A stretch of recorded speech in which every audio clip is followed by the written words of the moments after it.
பேசலாம் சார். நீங்கள் தெளிவாக சொல்லுங்கள் சார், இது ரொம்ப தப்பு. ஏன்னா நானே ஒரு காவல்துறை வயலேட் பண்ணால் அது தவறாக போயிடும். பட் இல்லை சார், இல்லை சார், இல்லை சார், இல்லை சார், இல்லை சார், இல்லை சார், ப்ரிவென்டிவ் இல்லைங்க சார், இல்லைங்க சார், இல்லைங்க சார், இல்லைங்க சார், ப்ரிவென்டிவ் கஸ்டடி எப்படி இதை கொடுக்குறது சார்? நாங்கள் அனுமதிக்கிறோம் எதுக்கு டாஸ்மாக் ஆஃபீஸில் நான் இங்கே ஆஃபீஸஸ் இப்போ நான் பண்ண போகிறேன் அந்த அஃபென்ஸ் முடிஞ்சது. Unless you intimate me next offence இருக்கு. நான் லாஜிக்கலாக இருக்கு சார். நான் உங்களுக்கு சொல்கிறது ப்ராக்டிக்கலாக சொல்கிறேன்.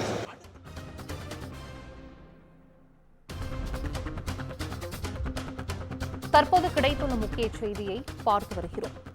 டாஸ்மாக் அலுவலக முற்றுகை போராட்டத்தில் ஈடுபடச் சென்றபோது கைது செய்யப்பட்ட பாஜக மாநில தலைவர் அண்ணாமலை போலீசாரிடம் ஆவேசம் காட்டியுள்ளார். கூடுதல் விவரங்களை செய்தியாளர் சக்திவேல் வழங்கிட கேட்கலாம். சக்திவேல், வணக்கம். இது குறித்தான முழு விவரங்கள். நிச்சயமாக வணக்கம் சிந்துஜா. தமிழ்நாட்டில் அரசு மதுபான கடைகளில் நடத்தும் டாஸ்மாக் நிறுவனங்களிலும் மது ஆலைகளிலும் நடத்தப்பட்ட சோதனையில் 1000 கோடி அளவுக்கு ஊழல் உள்ளிட்ட பல்வேறு முறைகேடுகள் நடந்திருப்பதாக அமலாக்கத்துறை தெரிவித்துள்ளது. அது குறித்து சிபிஐ விசாரணை நடத்த வேண்டும். இந்நிலையில் 1000 கோடி டாஸ்மாக் ஊழலை கண்டித்து தமிழக பாஜக சார்பில் இன்று சென்னை டாஸ்மாக் தலைமை அலுவலகத்தை முற்றுகையிட்டு போராட்டம் நடத்தப்படும் என அறிவிக்கப்பட்டிருந்தது.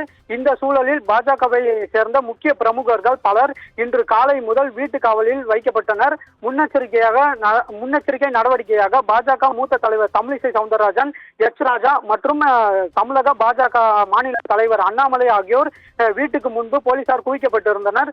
இதற்கு கண்டனம் தெரிவித்து தமிழக பாஜக மாநில தலைவர் எக்ஸ் தளத்திலும் கண்டனத்தை பதிவிட்டிருந்தார். இதனைத் தொடர்ந்து சென்னை அடுத்த அக்கரை பகுதியில் பாஜக மாநில தலைவர் அண்ணாமலையை காவல்துறையினர், சென்னை மாநகர காவல்துறையினர் கைது செய்தனர். இதனைத் தொடர்ந்து டாஸ்மாக் அலுவலக போராட்டத்தில் பங்கேற்பதற்காக அண்ணாமலை களத்தூரில் உள்ள வீட்டில் இருந்து எழும்பூர் நோக்கி சென்றுள்ளார். அப்போது பாதி வழியிலேயே சென்னை அடுத்த அக்கரை பகுதியில் அண்ணாமலை அவர்களை சென்னை மாநகர போலீசார் கைது செய்தனர்.